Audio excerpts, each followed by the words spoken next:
Iqra'u doa. Bismillahirrahmanirrahim. Rabbi shrah li sadri wa yassir li amri wahlul 'uqdatam min lisani yafqahu qawli. Nah, sekarang Ibu Guru akan mengecek kehadirannya ya. Ya. Aisyah Nur Alfiani.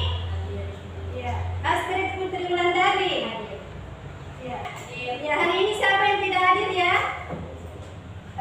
Ada Salman. Oh iya, jadi 2 orang yang tidak hadir. Oke. Nah, bagaimana kabar hari ini? Alhamdulillah. Alhamdulillah, walaupun banyak tugas dikasih, walaupun siang-siang begini kita harus belajar dengan semangat. Oke, minggu lalu kita belajar materi tentang apa ya? Makhluk hidup. Makhluk hidup itu terdiri dari Manusia, hewan, dan tumbuhan. Betul. Jadi makhluk hidup itu terdiri dari manusia, hewan, dan tumbuhan. Nah, sekarang materi kita hari ini yaitu tentang ekosistem. Tapi sebelum masuk materi, Ibu Guru akan memperlihatkan sebuah video tentang materi yang menyangkut tentang materi ekosistem. Nah, silakan perhatikan, kemudian kalian itu harus mengamati, kemudian setelah diamati nanti ada kesimpulan dari video tersebut ya. Ekosistem berfungsi untuk menjaga sumber daya yang ada. Semakin beragam dalam ekosistem tersebut, maka semakin stabil ekosistem. Dari jenis-jenis ekosistem air. 1. Ekosistem air tawar. Karena ekosistem sungai. Pada ekosistem sungai, suhu air tergantung pada garis lintang sungai dan ketinggian. Lalu beberapa jenis ekosistem air dan penjelasannya. Nah, itulah tadi hasil video yang Ibu Guru paparkan. Kemudian kalian itu siapa yang bisa menyimpulkan dan ceritakan permasalahan apa yang kalian temukan pada gambar tersebut. Siapa yang bisa, ada yang bisa tidak? Oh ya, silakan. Baik Bu, terima kasih pendapatan. Apabila salah satunya terganggu keberadaannya, maka akan mempengaruhi yang lainnya, misalnya ekosistem air laut. Seperti yang diketahui, di Indonesia sudah tercemar oleh sampah. Pencemaran tersebut ini sangat berpengaruh terhadap keberlangsungan hidup biota. Itu dapat menjadi nilai lebih karena dapat dijadikan sebagai usaha. Iya, jadi itulah tadi kesimpulan dari teman kalian. Adalah hubungan timbal balik antara makhluk hidup. Iya, ada yang lain? Saya. Ya, boleh Bu.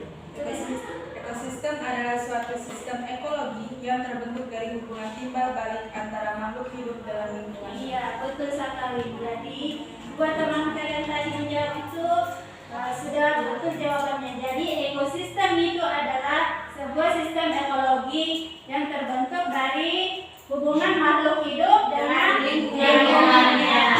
Nah, kemudian komponen abiotik ada 2 macam. Ada yang tahu tidak komponen abiotik dan biotik? Komponen abiotik ada yang tahu tidak? Ya. Komponen abiotik adalahnya manusia, hewan, dan tumbuhan. Iya, betul. Jadi komponen biotik itu adalah terdiri dari makhluk hidup. Contohnya manusia, hewan, dan tumbuhan. Kemudian kalau komponen abiotik itu apa ya? Komponen abiotik adalah sesuatu yang tidak hidup atau bisa dikatakan benda mati. Iya, betul sekali. Kemudian contohnya apa? Contohnya seperti air, udara, tanah, cahaya matahari, dan lain-lain. Iya. Nah, itu komponen antara komponen abiotik dan biotik itu adalah memiliki suatu hubungan, ya. Ya. Kemudian interaksi antara hubungan komponen abiotik dan abiotik itu adalah membuat suatu sistem, yaitu sistem ekologis. Nah, sekarang di sini Ibu akan tadi penyusunan komponen ekosistem ada 2, biotik dan abiotik. Kemudian interaksi dalam ekosistem itu ada interaksi apa saja di situ interaksi? Ada Interaksi individu, interaksi antar populasi, interaksi antar komunitas, interaksi antar abiotik dan biotik. Kemudian di situ ada interaksi antar individu. Nah, interaksi antar individu itu ada 2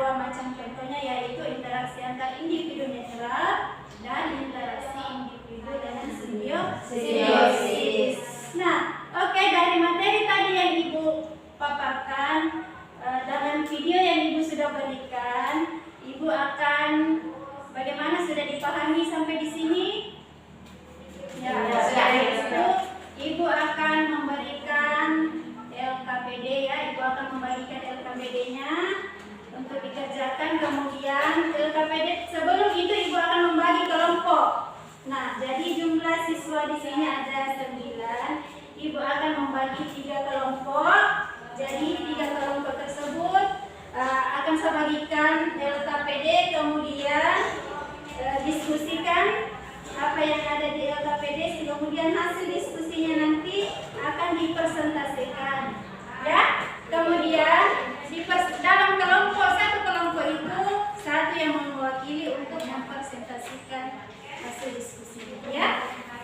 Guru kasih waktu berapa ya? 10 menit. Kasih waktu untuk mengerjakan. Oke, silakan dikerjakan.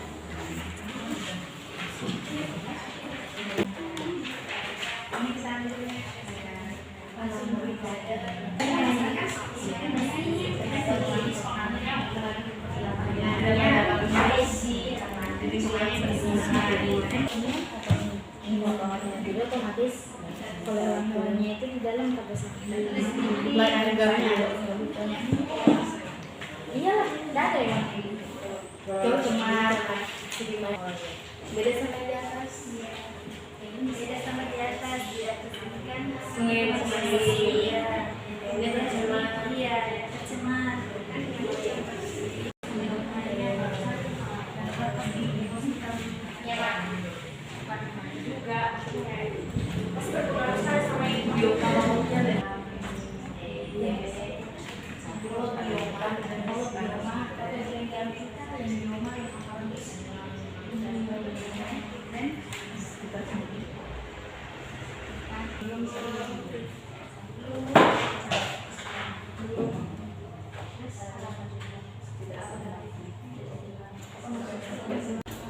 Sudah?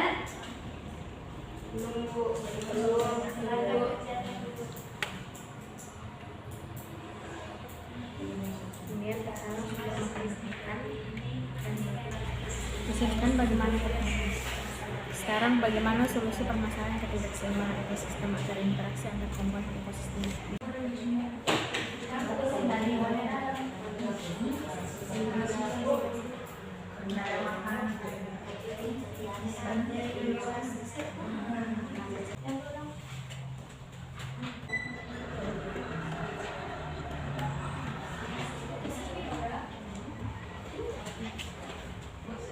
Nah, sekarang saya rasa kelompoknya sudah semua ya. Kelompok 3 bagaimana? Kelompok 2? Nah, sekarang kita selesai berdiskusi. Kalian selesai mendiskusikan apa yang ada. Kemudian Ibu Guru mau suruh presentasikan dalam setiap kelompok maju 1 orang siswa untuk mempresentasikan hasil diskusi. Oke, kelompok 1 sudah siap? Kelompok 1.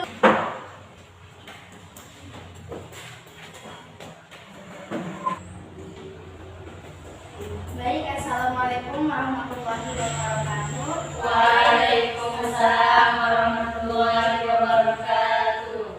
Saya dari kelompok 1 akan mempresentasikan hasil dari kerjasama dan kelompok kami.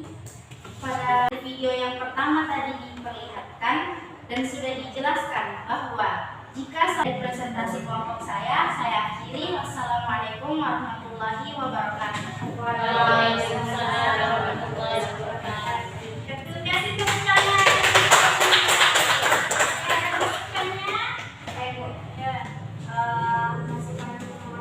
Iya. Kan tadi itu ada yang digambarkan yang sungai kemarin. Jadi akibatnya itu pasti kandungan di dalam CO2 itu akan turun. Oh iya.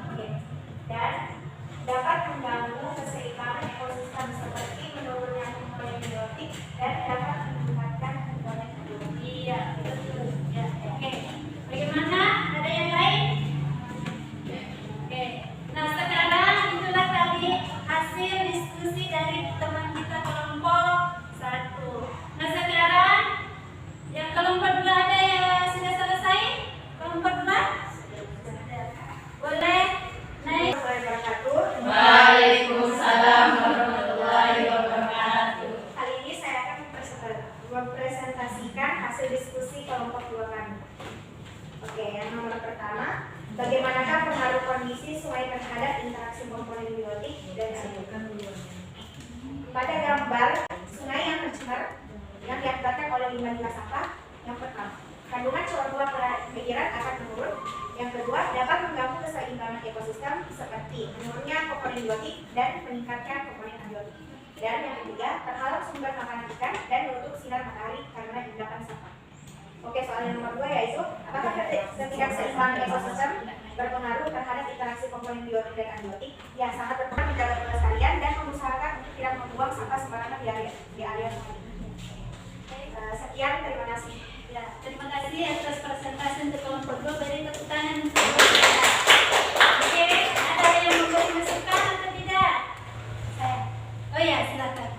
Jadi ini misal kalau lingkungannya kotor kan sudah pasti itu kayak hewan-hewan atau apa, komponen biotiknya pada rusak juga di dalam.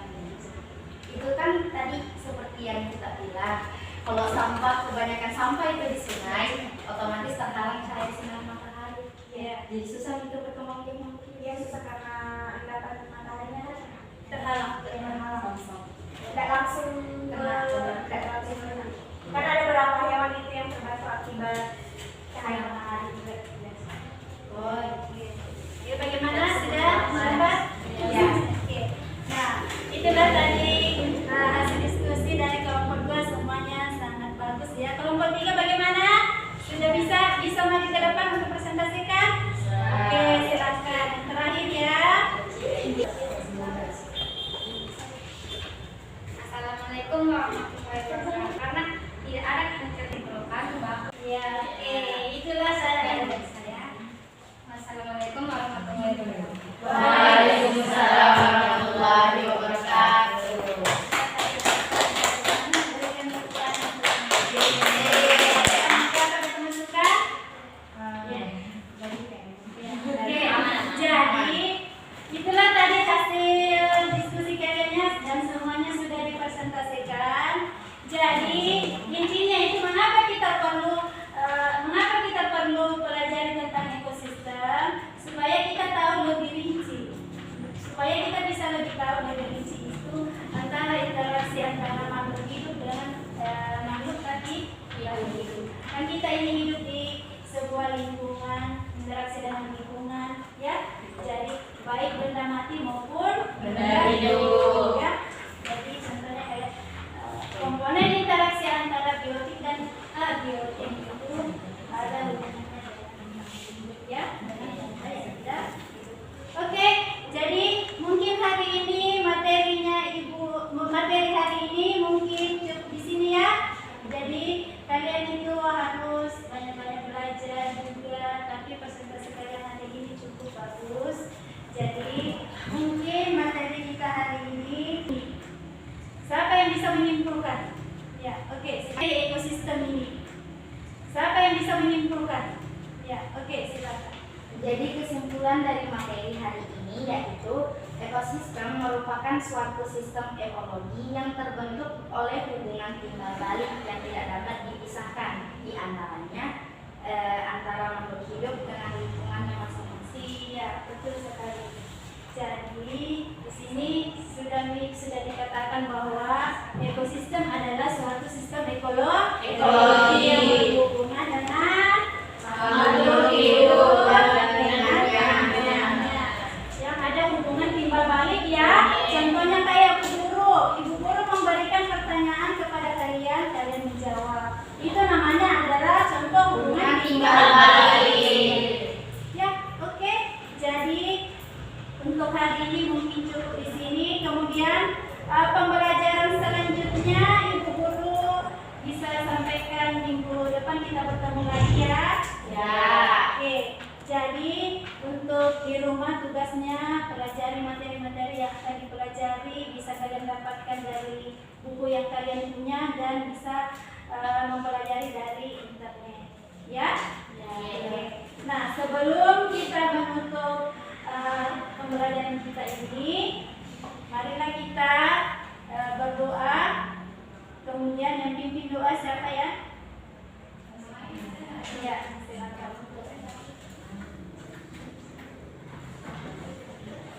Mari sama-sama kita tutup doa ini dengan membaca doa Al-Fatihah.